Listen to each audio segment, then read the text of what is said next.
Madame Monique Dongo, qui est membre du comité central du RDPC, a été nommée le 8 avril 2025 par M. Paul Biya comme membre du Conseil constitutionnel camerounais pour un mandat de 6 ans renouvelable. Je dis bien pour un mandat de 6 ans renouvelable. Les frères, la situation est extrêmement grave. C'est très, très, très grave. Ceci montre tout simplement que le dictateur Paul Biya n'a pas la moindre intention de quitter le pouvoir. Le dictateur Paul Biya n'a pas la moindre intention d'organiser une élection libre et transparente. La situation est très grave. Les choses sont actuellement extrêmement compliquées. Parce que le dictateur Paul Biya a pour l'instant la main mise sur tout. Le dictateur Paul Biya a actuellement le contrôle total de l'ECAM avec son bras droit, M. Eric Essoussé, et son partenaire allemand Veridos. Du côté du Conseil constitutionnel, nous avons tout le comité central du RDPC. Ceux qui font partie du Conseil constitutionnel sont uniquement les membres du comité central du RDPC. C'est très grave ça. C'est très très grave.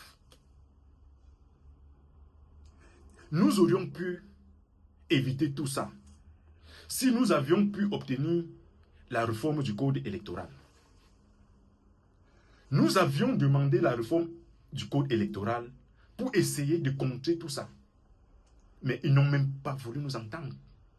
Ils n'ont même pas voulu nous écouter.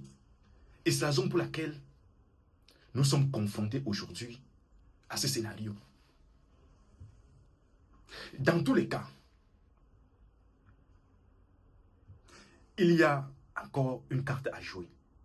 La seule carte à jouer actuellement, c'est que les Camerounais se mettent en alerte.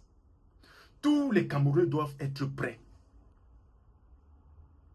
Parce que la victoire de 2025 sera uniquement la victoire du peuple. Personne ne pourra gagner l'élection présidentielle 2025 si ce n'est le peuple. Juste pour dire qu'ils aient l'ECAM, qu'ils aient le Conseil constitutionnel, nous n'allons pas leur donner une fois de plus notre victoire. Et c'est la raison pour laquelle j'appelle tous les Camerounais à être prêts. La libération du Cameroun en 2025 passera par le nord, par le sud, par le centre, par l'est, par l'ouest. Il va falloir une mobilisation générale sur tout l'étendue du territoire camerounais pour pouvoir prendre notre victoire, vu les circonstances actuelles, puisqu'ils ne sont pas prêts à organiser une élection libre et transparente. Il va falloir que le peuple camerounais se lève pour une seule fois dans toute son histoire pour revendiquer ou pour prendre ce qui lui revient de droit.